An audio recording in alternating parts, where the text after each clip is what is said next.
When my brother stole my inheritance while I was deployed overseas, he thought he'd gotten away with the perfect crime. He had no idea that 20 years later, I'd be signing the papers to buy his precious company out from under him, and that his final day as CEO would end with me personally handing him his termination letter. The chandelier cast warm golden light across my mother's mahogany dining table, the same table where we'd shared countless holiday meals as children. Crystal wine glasses caught the flicker of vanilla-scented candles, and the scent of rosemary and garlic wafted from the kitchen where Mom was putting finishing touches on her famous pot roast. At 52, I should have felt comfortable in this familiar setting, but family gatherings had always carried an undercurrent of tension that seemed to follow me like a shadow. My brother Marcus adjusted his silk tie and checked his Rolex for the third time since arriving. At 48, he carried himself with the practiced confidence of someone who'd never questioned his place in the world. His salt and pepper hair was perfectly styled, his Italian leather shoes gleamed, and his custom-tailored suit probably cost more than most people made in a month. Everything about him screamed success, from his manicured nails to the way he held his wine glass like he was posing for a magazine cover. "Sorry I'm running late," Marcus announced to the room, though he'd actually arrived exactly on time. "Bored. Meeting ran long. You know how it is when you're running a multi-million-dollar operation." He flashed that trademark smile that had charmed teachers, girlfriends, and business partners for decades. "Sometimes I barely have time to breathe between deals." Mom beamed at him with the kind of maternal pride that never seemed to fade, no matter how old her children got. "Oh, sweetheart, you work too hard, but we're so proud of everything you've accomplished with Pinnacle Solutions." She turned to me with a softer smile. "Rachel, honey, could you help me bring out the salad?" Marcus was just telling me about the expansion into the Seattle market. I stood quietly, smoothing down my simple black dress, the most formal thing in my closet that didn't have military creases pressed into it. At family gatherings, I'd learned long ago to blend into the background, to let Marcus command the spotlight, while I played the supporting role. My short auburn hair was starting to show threads of silver at the temples, and the laugh lines around my green eyes spoke of decades spent squinting into desert sun and harsh fluorescent lights in army barracks. In the kitchen, Mom lowered her voice as she handed me the crystal salad bowl. "You know, dear, Marcus mentioned there might be some entry-level positions opening up at his company. Administrative work, maybe something in the mailroom to start. It could be a good opportunity for you to get back on your feet." I gripped the bowl tighter than necessary. "I'm doing fine, Mom. The consulting work keeps me busy."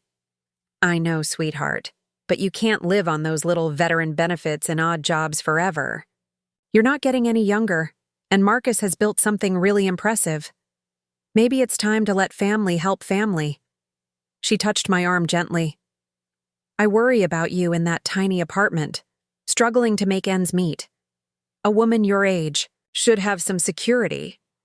The weight of her concern pressed down on me like humidity on a summer day. She meant well. She always meant well. But her words carried the familiar sting of assumptions that had followed me since I'd returned from my final deployment 3 years ago. Everyone saw the surface.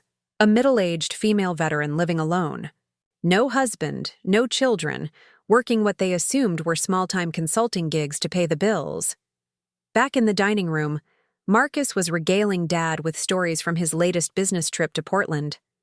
"The construction industry up there is booming," he said, cutting into his pot roast with surgical precision.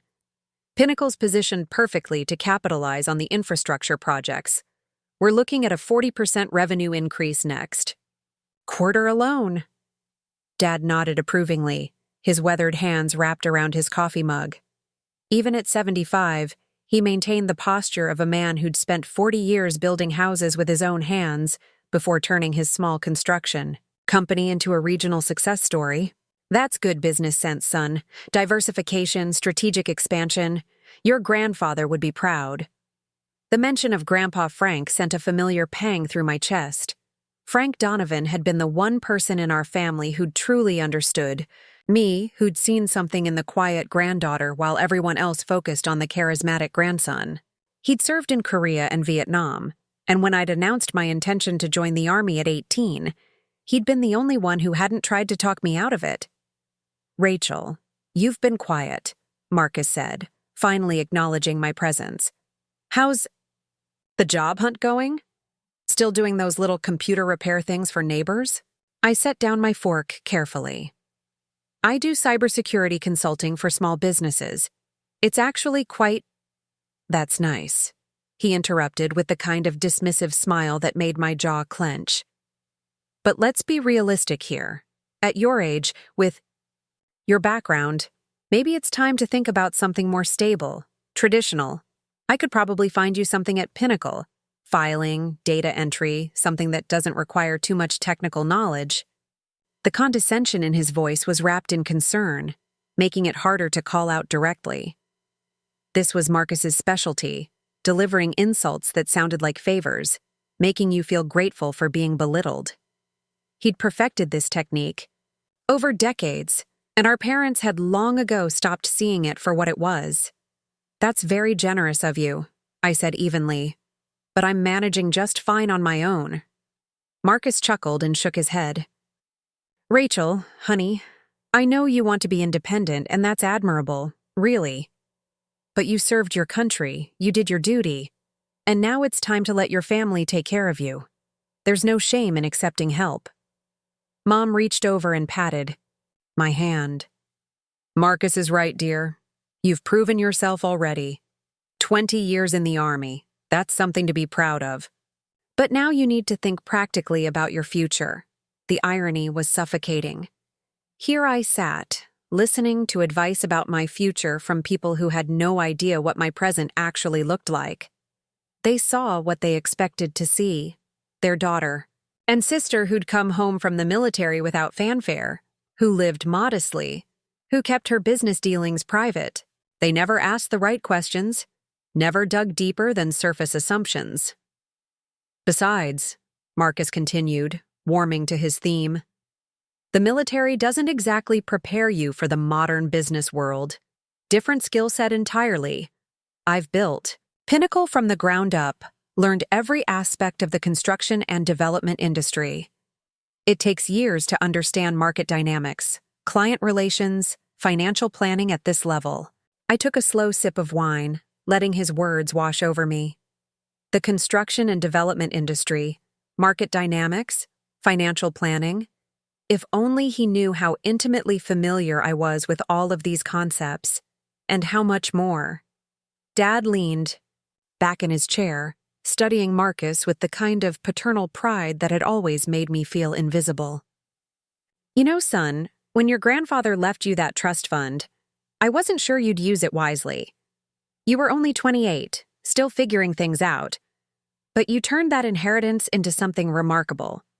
My wine glass froze halfway to my lips. The trust fund. Even after all these years, hearing it mentioned so casually made my stomach clench like I'd been punched.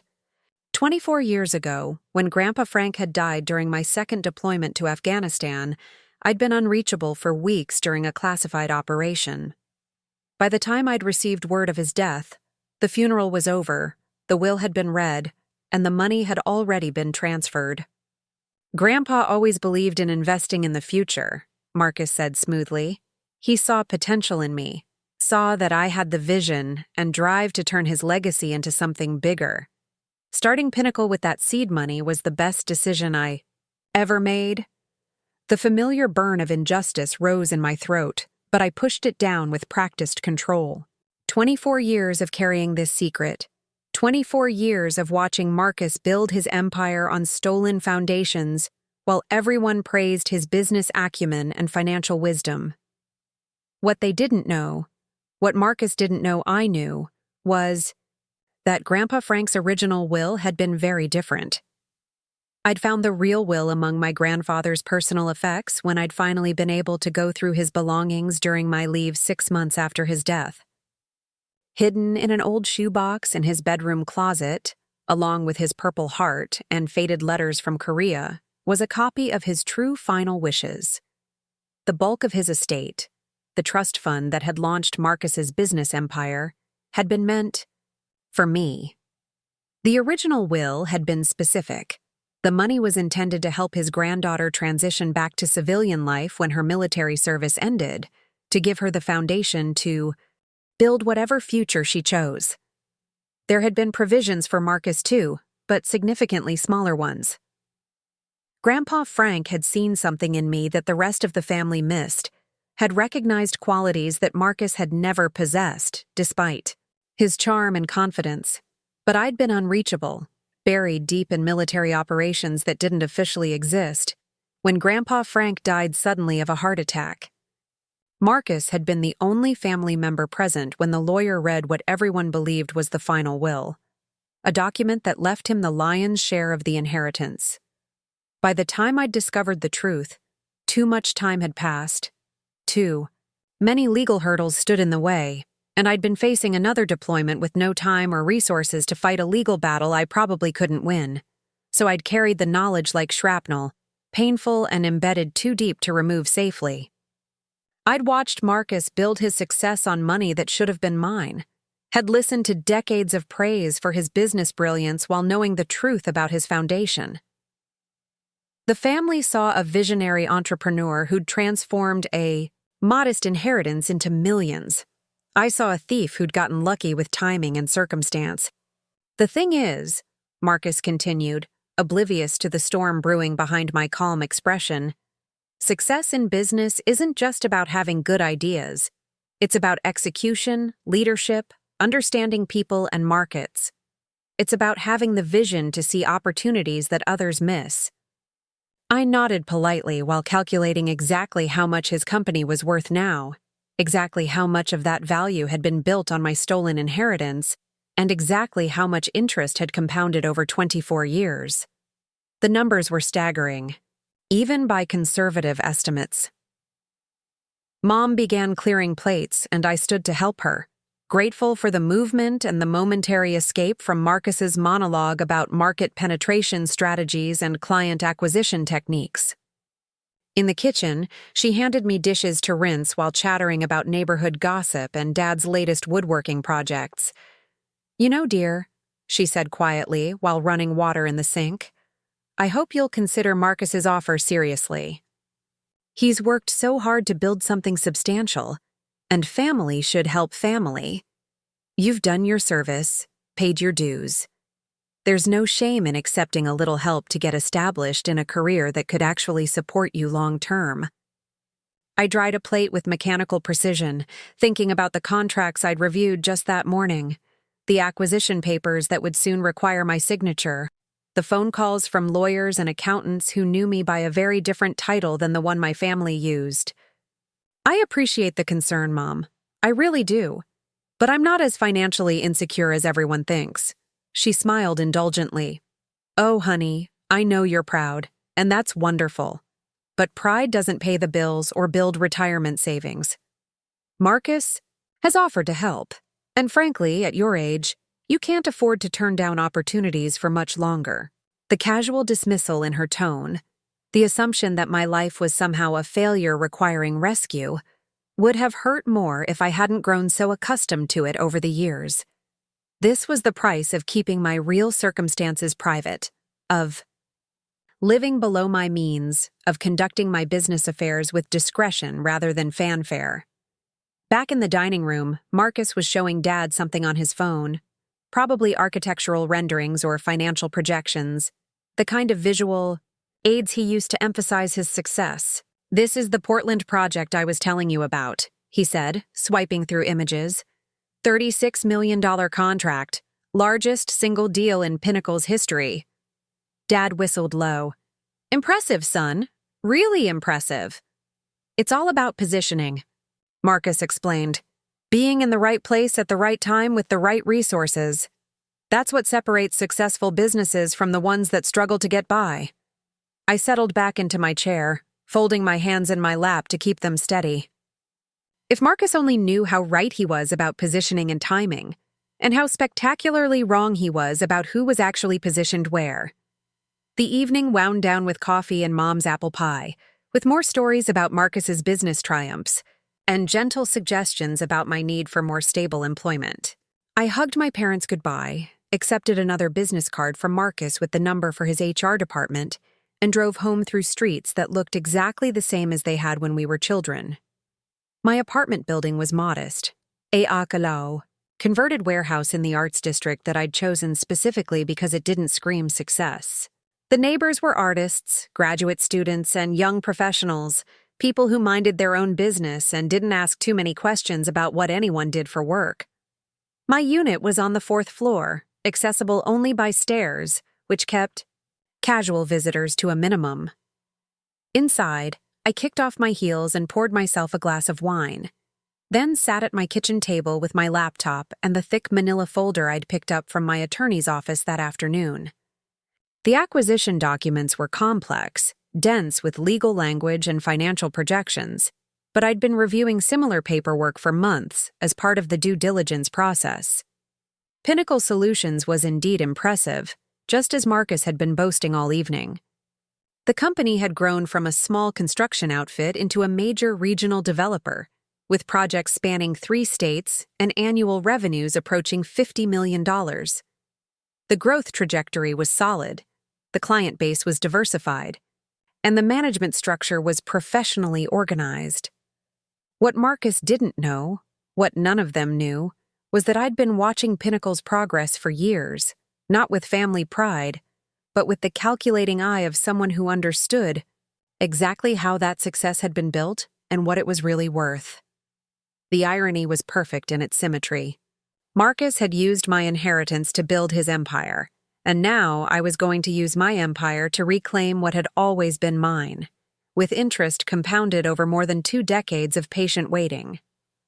Tomorrow I would make the final phone call to complete the acquisition. By the end of the week, I would own Pinnacle Solutions outright, and soon after that, I would walk into Marcus's corner office and deliver the news personally.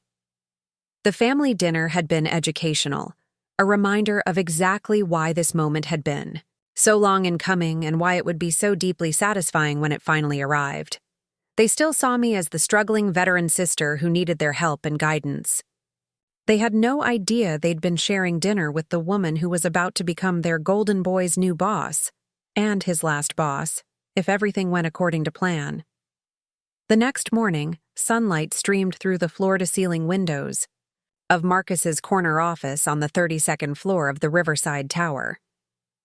His personal assistant, a polished young woman named Stephanie who wore designer suits and spoke in the crisp, efficient tones of someone who'd been trained to manage powerful men's schedules, knocked gently on his mahogany door before entering with his usual Monday morning coffee.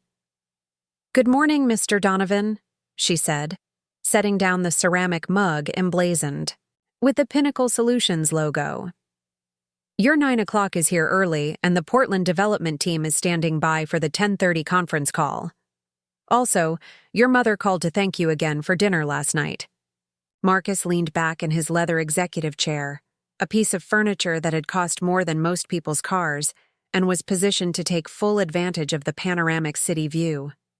The Seattle skyline stretched out before him like a testament to his success, with construction cranes marking the locations of future Pinnacle projects. At 48, he'd achieved everything he'd dreamed of as a young man fresh out of business school: wealth, respect, influence, and the kind of corner office that made other men envious. "Tell Mom I enjoyed it too," he said, straightening his navy blue tie. Family dinners are important, even when they're reminders of how far some of us have come while others— He gestured vaguely, letting the sentence hang in the air. "Well, not everyone can build something meaningful with their life." Stephanie nodded professionally, though she'd learned not to respond to his occasional philosophical musings about family dynamics. Marcus had a tendency to pontificate about success and failure, often using his sister as an example of squandered potential and poor life choices. The staff had heard these observations before. The 9 o'clock appointment was with Jonathan Hartwell, senior partner at Hartwell and Associates, the city's most prestigious architectural firm.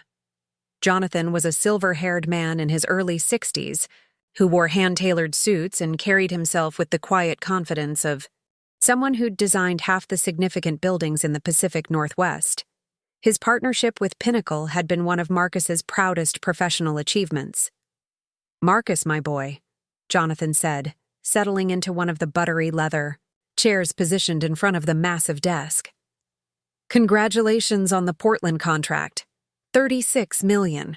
That's quite a feather in your cap." Marcus smiled, the expression carrying just the right blend of pride and humility. "It's been a long time coming, Jonathan. 5 years of relationship building, proposal submissions, and strategic positioning. But that's what separates Pinnacle from the competition. We play the long game." "Indeed," Jonathan agreed, opening his briefcase to reveal rolled architectural plans.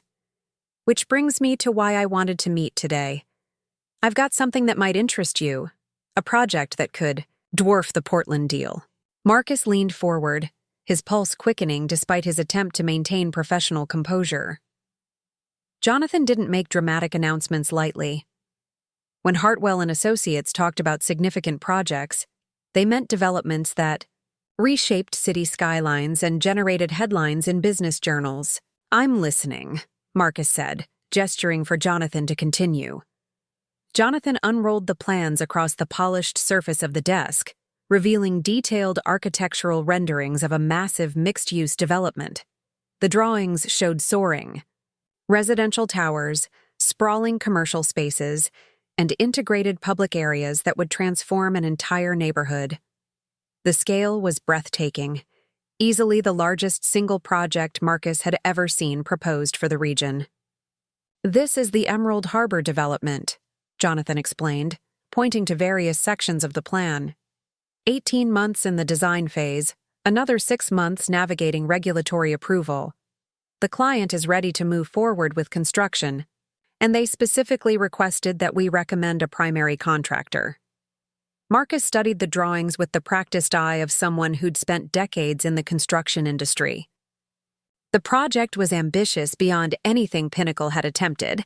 Multiple high-rise buildings, complex infrastructure requirements, coordination with city planning departments, and a construction timeline that would span several years.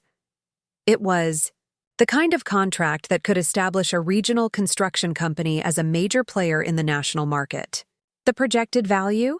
Marcus asked, though he was already running calculations in his head based on the scope and complexity of the work. "Conservative estimate, $120 million over 3 years, Jonathan said quietly. "Potentially more if the client approves the optional commercial expansion phases." Marcus felt his breath catch. $120 million. It was more than twice Pinnacle's current annual revenue, the kind of transformational contract that would catapult the company into an entirely different category of construction firm.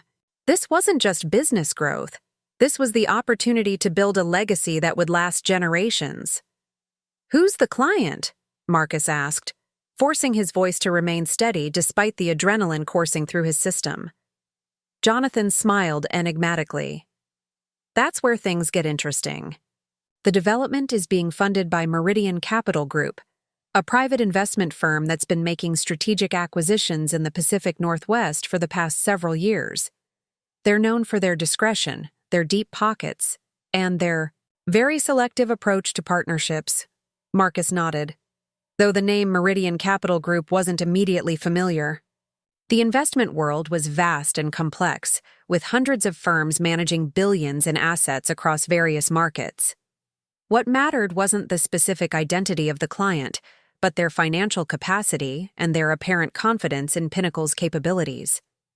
"Have they seen our portfolio?" Marcus asked. "Do they understand the scope of our previous projects?" "Extensively," Jonathan confirmed. "They've done their homework, Marcus. They know about the Portland contract, the Seattle waterfront renovation, the Tacoma industrial complex. They're impressed with Pinnacle's track record and your personal leadership of the company." The validation felt like warm honey spreading through Marcus's chest. Recognition from sophisticated investors, acknowledgement of his business acumen, confirmation that 20 years of building Pinnacle from a modest construction outfit into A major regional player had been noticed by the people who mattered most in the industry. "There is one condition," Jonathan continued, his tone becoming slightly more formal.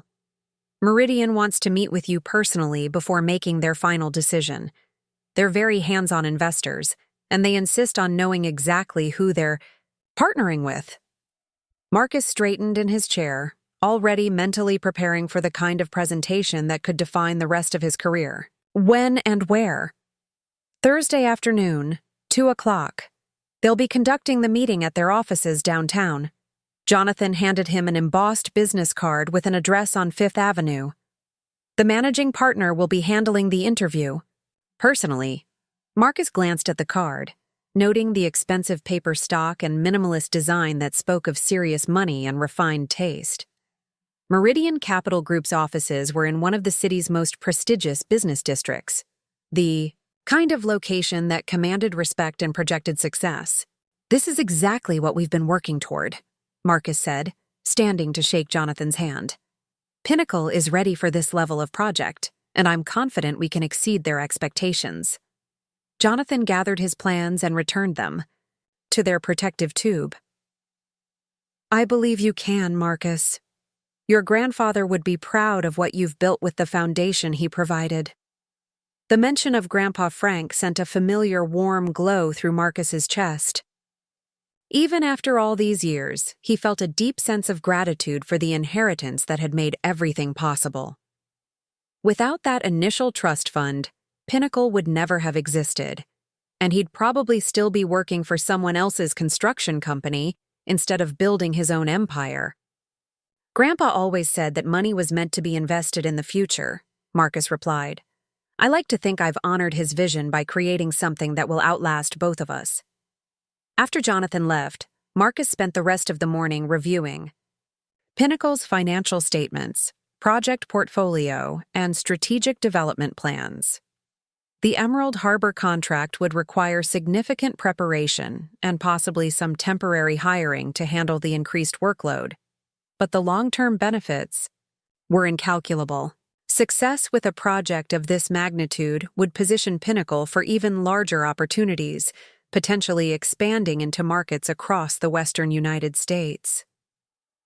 During lunch with his senior project managers, Marcus shared the news about the potential Meridian partnership, though he kept the financial details confidential until the contract was formally secured.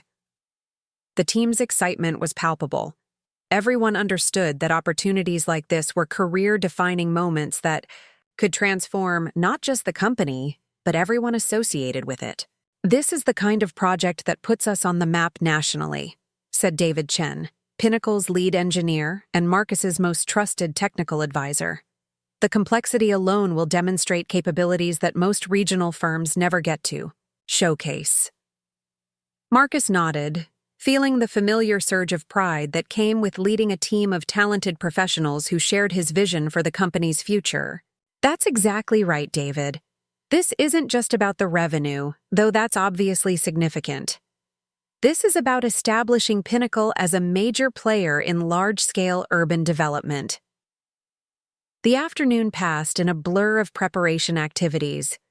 Marcus reviewed presentation materials, updated financial projections, and coordinated with his legal team to ensure that all corporate documentation was current and professional. The meeting with Meridian Capital would be his opportunity to demonstrate not just Pinnacle's technical capabilities, but his personal leadership and strategic vision. As evening approached, Marcus found himself standing at his office window, looking out at the city lights beginning to twinkle in the gathering dusk. The view never failed to remind him of how far he'd traveled from his humble beginnings as a young man with more ambition than resources. The inheritance from Grandpa Frank had been the catalyst, but everything since then had been the result of his own hard work, strategic thinking, and business acumen. His phone buzzed with a text message from his assistant. Reminder: Meridian Capital meeting confirmed for Thursday, 2 p.m. Address 1247 Fifth Avenue, Suite 4200. Marcus smiled, feeling the anticipation building for what could be the most important business meeting of his career. He'd spent 20 years building toward this moment, creating the kind of company that sophisticated investors would trust with their largest and most ambitious projects. What he didn't know, what he couldn't possibly have known, was that the managing partner of Meridian Capital Group had been watching his career progress for much longer than he realized, had been waiting patiently for exactly the right moment to bring their long-delayed business relationship to its inevitable conclusion.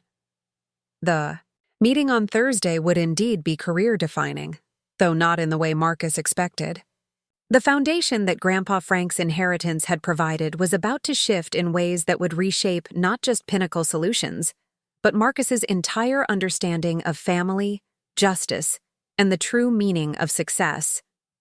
In 48 hours, the golden boy of the Donovan family would discover that some debts compound interest for decades before coming due, and that the sister he'd spent years dismissing had been building something far more substantial than he'd ever imagined possible.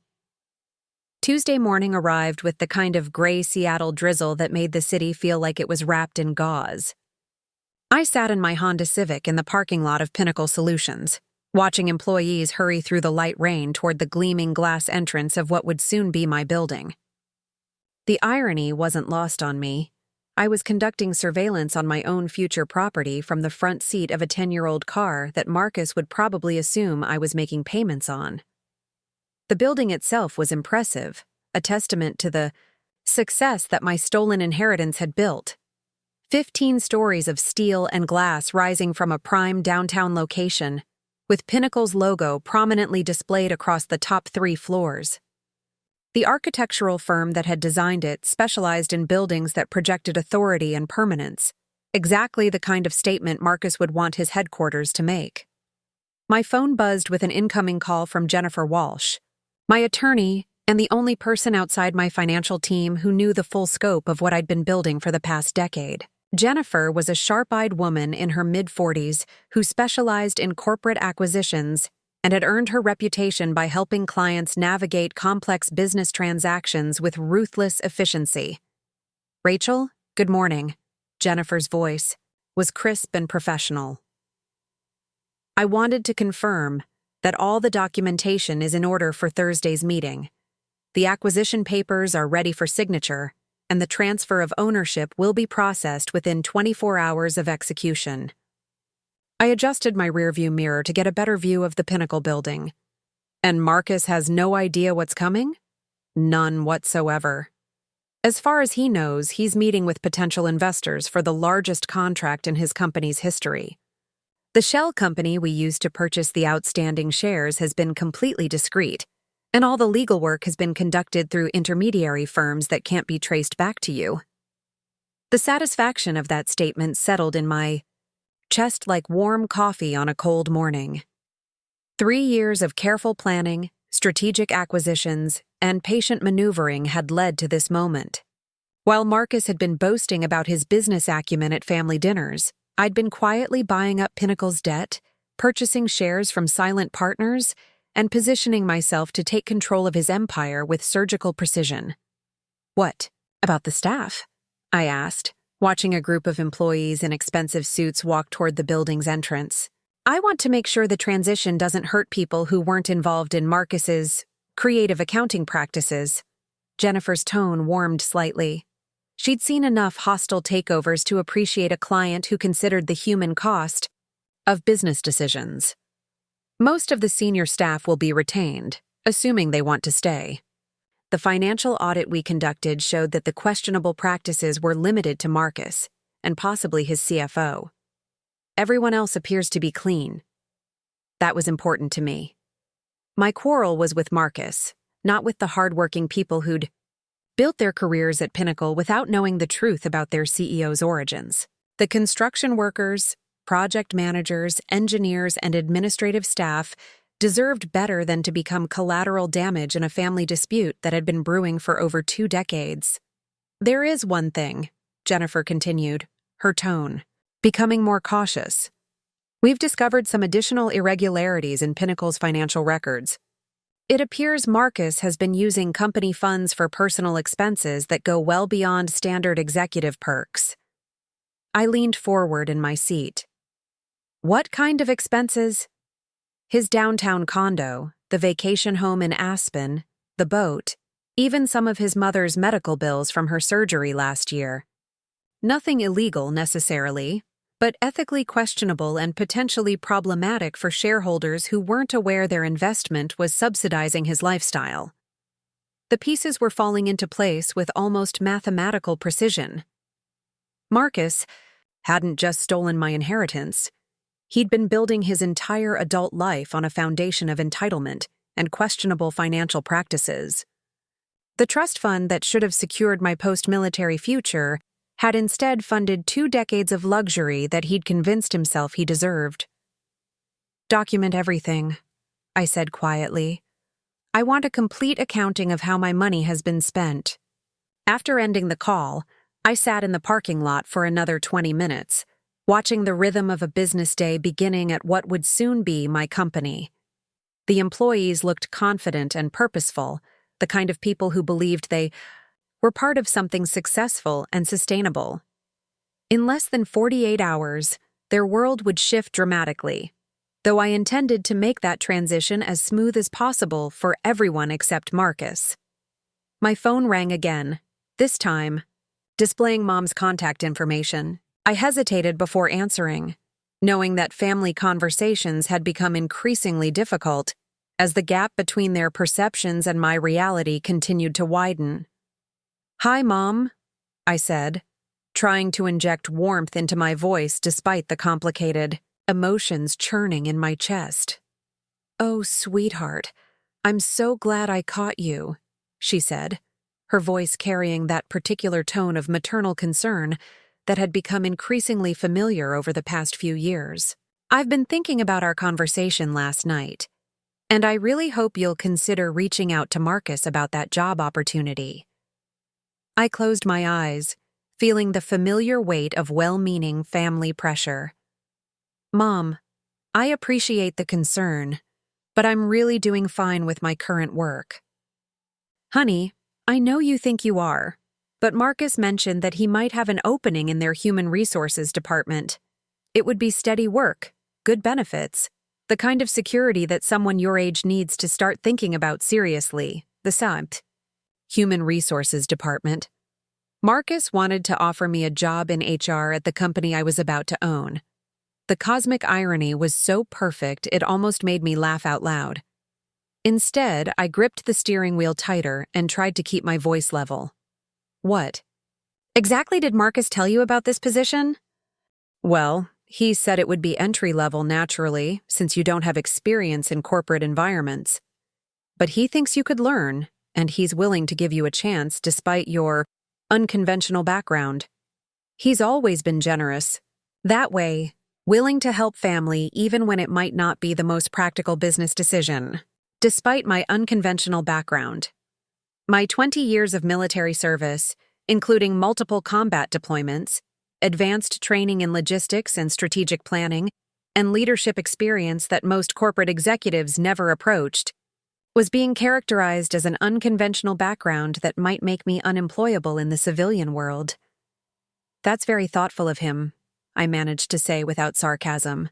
"He really is, dear. And I think it would be good for both of you to work together.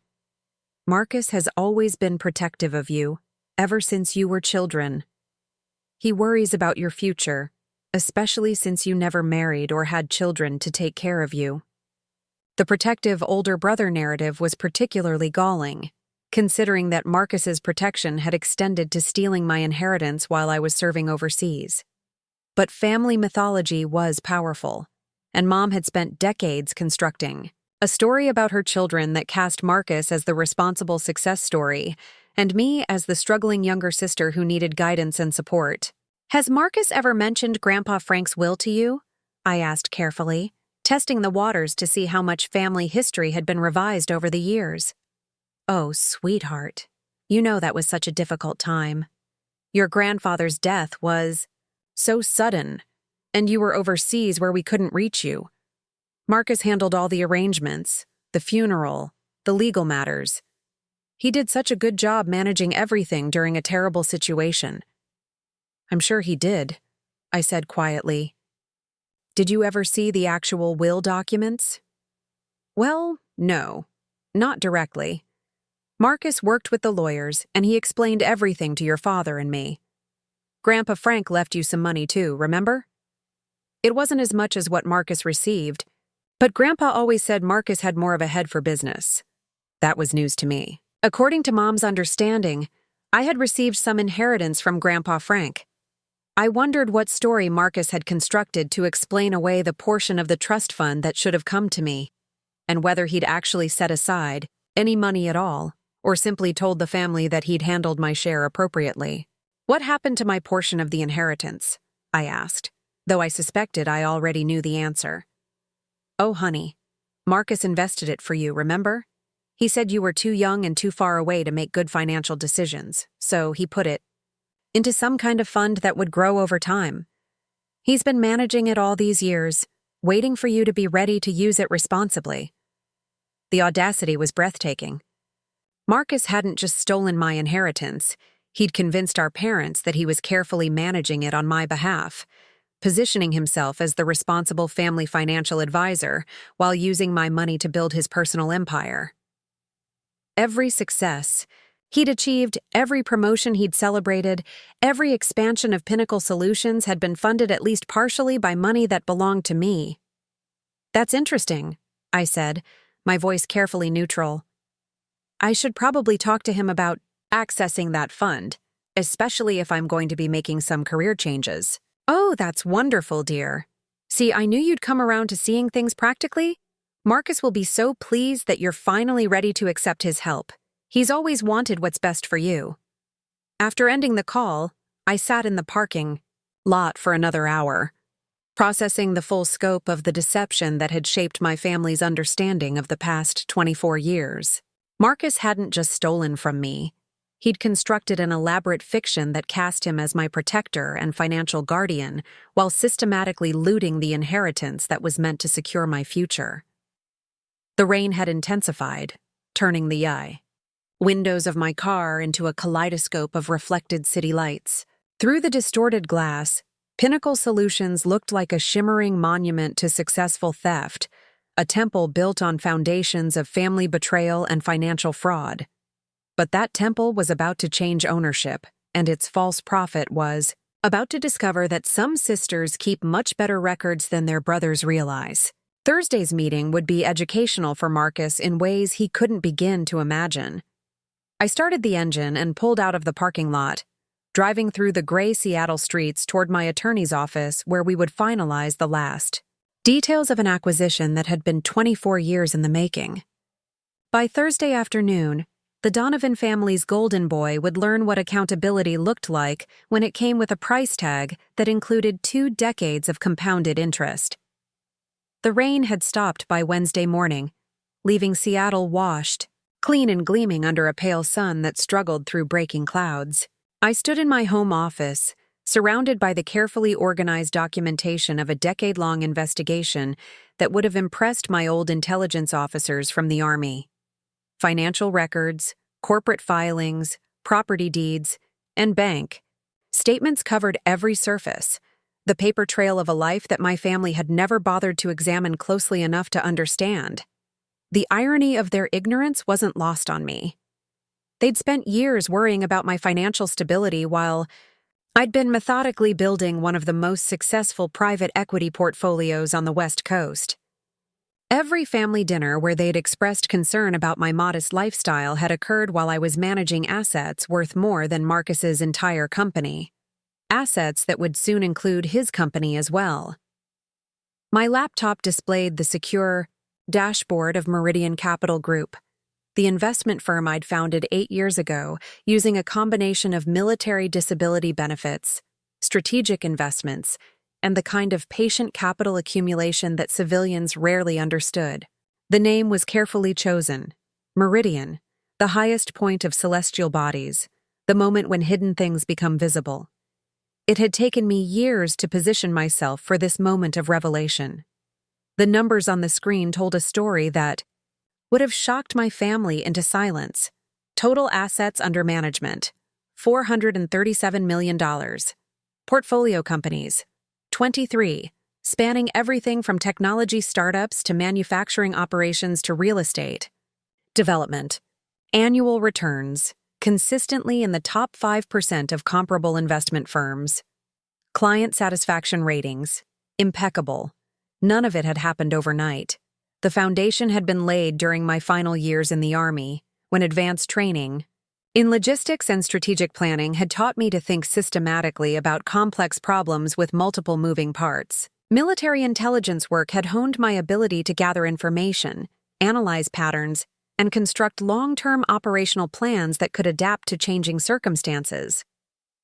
When I'd finally mustered out 3 years ago, I'd already been managing investments remotely for half a decade, using secure communications and trusted intermediaries to build a business empire while maintaining the appearance of a simple veteran struggling to find her place in civilian life. The modest apartment, the used car, the careful management of my public persona, all of it had been deliberate camouflage designed to keep my family from asking uncomfortable questions about how I was actually spending my time. My phone rang, interrupting my review of tomorrow's acquisition documents. The caller ID showed a number I recognized immediately. David Chen, Marcus's lead engineer and the most technically competent person on Pinnacle's senior staff. David didn't know he was calling the future owner of his company, but I'd been monitoring Pinnacle's operations closely enough to know that he was exactly the kind of employee I wanted to retain after the transition. Ms. Carlyle? David's voice carried the slightly formal tone of someone who'd been given a phone number by a mutual contact but wasn't entirely sure who he was calling. This is David Chen from Pinnacle Solutions. I got your number from Jonathan Hartwell at the architectural firm. He suggested I might want to speak with you about some concerns I've been having about our upcoming project. I settled into my desk chair, curious about what David might have discovered that would prompt him to reach out to someone he'd never met. Jonathan Hartwell had been feeding me information about Pinnacle's operations for months, though he didn't know the full scope of my interest in the company. What kind of concerns, Mr. Chen? Well, it's probably nothing serious, but I've been reviewing the financial projections for the Emerald Harbor development, and some of the numbers don't quite add up. The cost estimates seem inflated in some areas, and there are expense categories that I can't account for based on the actual construction requirements. I pulled up David's personnel file on my computer while he talked. MIT educated, 15 years of experience in large-scale construction projects, impeccable safety record, and according to my industrial sources, the kind of engineer who asked inconvenient questions when things didn't make sense. Exactly the kind of person who would notice if Marcus was padding contracts to fund his lifestyle. Have you discussed these concerns with your CEO? I tried to, but Mr. Donovan said the projections were based on industry standards and that I shouldn't worry about financial details outside my area of expertise. But I've worked on enough major projects to know when construction costs are being artificially inflated. That sounded exactly like Marcus, dismissing legitimate concerns, with appeals to authority and subtle implications that the questioner was overstepping their bounds. It was the same technique he'd used with me for years, deflecting serious conversations by suggesting that I didn't understand business or finance well enough to have valid opinions. Mr. Chen, I appreciate you bringing this to my attention. Can you tell me what specifically prompted you to call an outside party rather than pursuing this through internal channels? David's pause was long enough that I could hear him weighing his words carefully. Honestly, Ms. Carlyle, I'm concerned that there might be systematic problems with how Pinnacle handles its finances. I've noticed patterns over the past few years. Expense reports that don't match actual costs, vendor payments that seem excessive, budget allocations that can't be accounted for in the final project documentation. This was better than I'd hoped. David Chen wasn't just noticing irregularities in the Emerald Harbor projections. He'd been tracking Marcus's financial misconduct for years and was finally ready to speak up about it. Having an internal witness to the systematic looting of company resources would make tomorrow's transition much smoother from a legal standpoint. Would you be willing to document these concerns in writing, Mr. Chen? If there are genuine financial irregularities at Pinnacle, they need to be investigated thoroughly. "I've already started compiling a report," he said quietly. "I care about this company and the people who work here. If someone's been using Pinnacle as their personal piggy bank, that affects everyone from the construction crews to the administrative staff." After ending the call, I sat back in my chair and considered the implications of David's information. Marcus wasn't just guilty of stealing my inheritance. He'd been systematically defrauding his own company for years, using his position as CEO to siphon money that should have gone to employee benefits, equipment upgrades, and business development. The theft was broader and deeper than even I had realized. I opened a secure communication channel to Jennifer Walsh and typed a brief message. "We need to expand the financial audit to include systematic fraud. Internal witness prepared to testify. Adjust acquisition terms accordingly." Her response came back within minutes. "Understood. This actually strengthens our position significantly. We'll have revised documentation ready for tomorrow's meeting." The afternoon was spent reviewing personnel files for every employee at Pinnacle, identifying key people I wanted to retain, and developing transition plans that would protect innocent workers while exposing the full scope of Marcus's misconduct. The construction crews, administrative staff, and technical specialists had built their careers in good faith, trusting that their CEO was managing the company's resources responsibly. They deserved to know the truth about who had been benefiting from their hard work. By evening, I had constructed a comprehensive dossier that traced the flow of money from Grandpa Frank's trust fund through 2 decades of corporate financial manipulation. The original inheritance, $1.2 million in 1999 dollars, had grown to over $4.8 million when adjusted for inflation and reasonable investment returns. Marcus had used that foundation to build Pinnacle into a company currently valued at approximately $45 million, meaning that my stolen inheritance had generated roughly 40 times its original value through compound growth and business expansion. But the mathematics of theft went beyond simple dollar amounts. 24 years of family gatherings where Marcus had been praised for his business acumen, while I'd been treated as a financial burden. Decades of subtle suggestions that I needed guidance and support from the successful brother who'd built his empire on money stolen from my future. Years of watching him use corporate funds to maintain a lifestyle that our parents held up as an example of responsible success. The personal cost was harder to quantify, but no less real. How many opportunities had I missed because I'd lacked the capital that should have been mine? How many career paths had been closed off because I'd needed to rebuild from nothing instead of starting with the foundation my grandfather had intended to provide? How many family relationships had been poisoned by the false narrative that Marcus was the responsible child while I was the struggling one? Tomorrow's meeting would address all of these questions with the kind of comprehensive documentation that left no room for denial or deflection. Marcus would walk into that conference room expecting to pitch his company's capabilities to potential investors. Instead, he would discover that his company had already been purchased by the sister he'd spent decades dismissing as financially incompetent. I poured myself a glass of wine and walked to the window of my apartment, looking out at the city lights that twinkled across the Seattle skyline. Somewhere out there, Marcus was probably preparing for what he believed would be the most important business meeting of his career, rehearsing presentations and reviewing financial projections that would soon become irrelevant. He had no idea that his career as CEO of Pinnacle Solutions would end tomorrow afternoon, or that the new owner had been watching his every move for years while planning this moment of reckoning. The golden boy of the Donovan family was about to discover that some secrets couldn't be buried forever, and that his quiet sister had spent 2 decades learning exactly how to turn patience and planning into the kind of power that reshapes entire companies. The rain had started again, pattering against the windows like a drumbeat counting down to tomorrow's confrontation. In less than 18 hours, Marcus would discover what accountability looked like when it came with compound interest and a comprehensive audit trail that documented every stolen dollar and every financial lie he'd told to cover his tracks.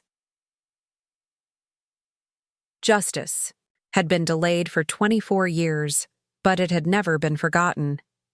Tomorrow, the bill would finally come due. Thursday afternoon arrived with crystalline clarity, the kind of Seattle weather that made the city feel washed and renewed. I stood in the executive conference room on the 42nd floor of the Columbia Center, adjusting my charcoal gray suit and watching the elevator indicator climb steadily toward my floor. At exactly 2 p.m., Marcus would walk through those doors expecting to meet with potential investors about the largest contract in Pinnacle's history. Instead, he would discover that his company had already changed hands, and his career as CEO had just ended. The conference room was impressive even by downtown Seattle standards, with floor-to-ceiling windows offering panoramic views of Elliott Bay and the Olympic Mountains.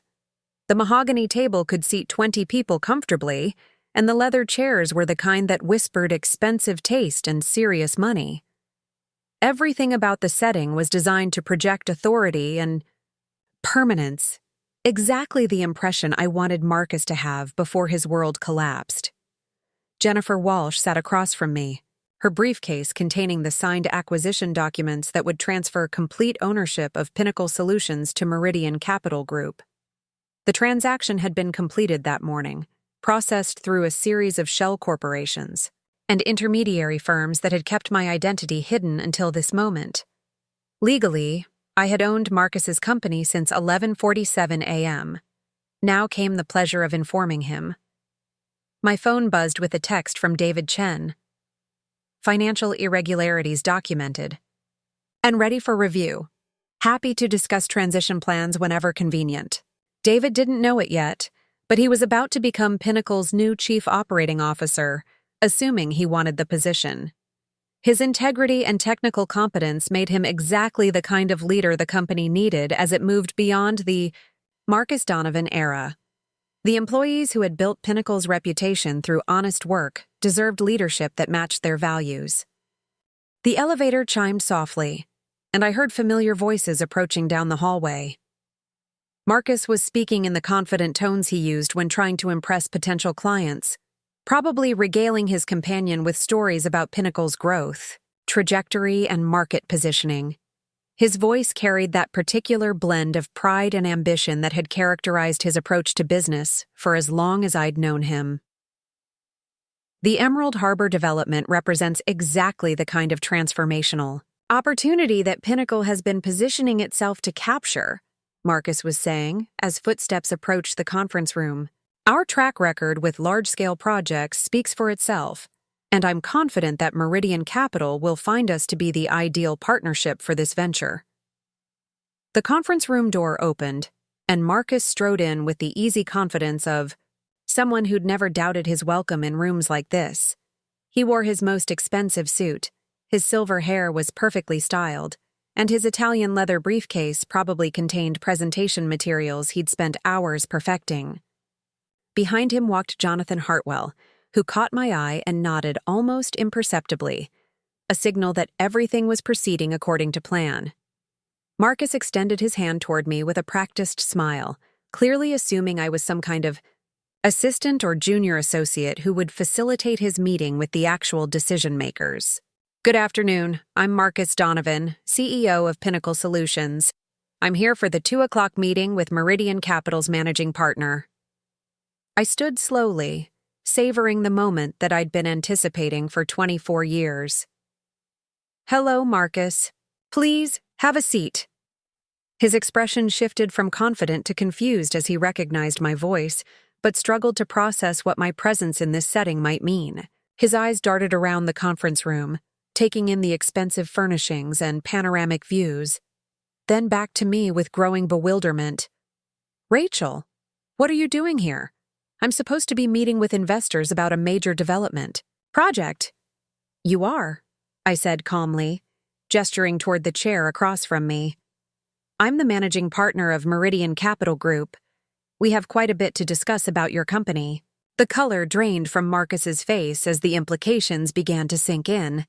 Jonathan Hartwell quietly excused himself, leaving us alone with Jennifer Walsh, who remained seated with her briefcase of legal documents. The silence stretched for nearly 30 seconds while Marcus processed what he'd just heard. That's impossible, he finally managed. You're a consultant. You live in a tiny apartment and drive a 10-year-old car. You can't possibly be running an investment firm. I opened my laptop and turned the screen toward him, displaying the Meridian Capital Group portfolio with its $437 million in managed assets. Appearances can be deceiving, Marcus. I've found that people see what they expect to see, especially when it comes to family members they've decided to underestimate. Marcus stared at the screen, his mouth slightly open as he absorbed the financial data. His breathing became shallow, and I could see him calculating what this revelation meant for his career, his reputation, and his future. This has to be some kind of mistake, he said weakly. You don't know anything about finance or business development. You've been struggling since you got out of the Army. Jennifer Walsh cleared her throat and slid a thick folder across the table. Mr. Donovan, these are the ownership transfer documents for Pinnacle Solutions. As of this morning, your company belongs entirely to Meridian Capital Group, which means it belongs to your sister. Marcus grabbed the folder with trembling hands, flipping through pages of legal documentation that confirmed his worst fears. Stock transfers, asset acquisitions, debt assumptions, everything that had once made him the owner and CEO of a $45 million construction company had been systematically purchased by the woman he'd spent decades dismissing as a failure. How? He whispered, still staring at the documents. How is any of this possible? It's actually quite simple, I replied, my voice steady and professional. I used the military training you all thought was worthless to build a career in private equity. I used the intelligence skills you assumed I didn't have to investigate your business practices. And I used the patience you never gave me credit for to position myself to buy your company when the time was right. Marcus looked up from the papers, his eyes showing a mixture of shock, fear, and dawning comprehension. You planned this. All of it. The family dinners, the modest lifestyle, everything. It was all an act. Not an act, Marcus. Just selective disclosure. I learned a long time ago that people will tell you exactly what they think of you if you let them believe they have. Nothing to fear from your reaction. I reached into my own briefcase and withdrew another folder. This one containing copies of Grandpa Frank's original will, alongside detailed financial analysis of how my stolen inheritance had funded Marcus's empire. But let's talk about what really brings us here today. 24 years ago, you stole $1.2 million that our grandfather intended for me. You've used that money to build Pinnacle Solutions into what it is today. Marcus's face went ashen. That will was never authenticated. The lawyers said what you paid them to say, I interrupted. I found Grandpa Frank's real will among his personal effects. I know exactly what he intended, and I know exactly how you perverted those intentions for your own benefit. I slid the will across the table, watching Marcus's expression crumble as he recognized his grandfather's handwriting and signature. Your entire career has been built on money stolen from your sister while she was serving overseas. Every success you've celebrated, every promotion our parents praised, every expansion of Pinnacle, all of it funded by my inheritance. Rachel, please, Marcus began, his voice cracking. If I made mistakes, if there were misunderstandings about the will, we can work something out. Family should help family, right? The irony of hearing those words from him was almost overwhelming. Family should help family, I repeated slowly. That's exactly what I thought when I was 28 years old, deployed in Afghanistan, counting on the inheritance that was supposed to help me transition to civilian life. But my family had already decided to help themselves instead. Jennifer Walsh leaned forward. Mr. Donovan, we've also uncovered evidence of systematic financial irregularities at Pinnacle. Personal expenses charged to company accounts, inflated vendor contracts that seem to benefit your lifestyle, budget allocations that can't be accounted for in project documentation. Marcus slumped in his chair, the weight of multiple revelations crushing his usual confidence. "What do you want from me, Rachel? What's this really about?" "Accountability," I said simply. "For 24 years, you've been celebrated as the successful brother while I was treated as the family disappointment.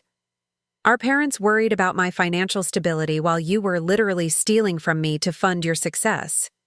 The golden boy narrative ends today." I stood and walked to the window, looking out at the Seattle skyline that would soon include buildings constructed by the new Pinnacle Solutions. "Effective immediately, your employment with Pinnacle is terminated. David Chen will be taking over as Chief Operating Officer, and the company will be restructured to eliminate the financial irregularities that have characterized your leadership." "You can't do this," Marcus protested, though his voice lacked conviction. "Pinnacle is my life's work. Everything I've built." "Everything you built with stolen money," I corrected, turning back to face him. "The employees who actually did the work will be retained and properly compensated. The clients who trusted Pinnacle's reputation will continue to receive excellent service, but your role in this company ends today." Marcus buried his face in his hands, the reality of his situation finally penetrating his shock. 24 years of lies, theft, and family manipulation had led to this moment of absolute accountability. The golden boy who had never faced consequences for his actions was discovering what justice looked like when it came with compound interest. "There is one more thing," I said, returning to my seat. "I'll be calling our parents tonight to explain the real story behind Pinnacle's success and your sudden career change. I think it's time they understood which of their children actually needed their concern and support." Marcus looked up, his eyes red with tears that had nothing to do with remorse and everything to do with fear about his changed circumstances. "Rachel, please don't destroy my relationship with Mom and Dad. They don't need to know about all this." "They have a right to know the truth about both of their children," I replied. "Just like I had a right to my inheritance, and Pinnacle's.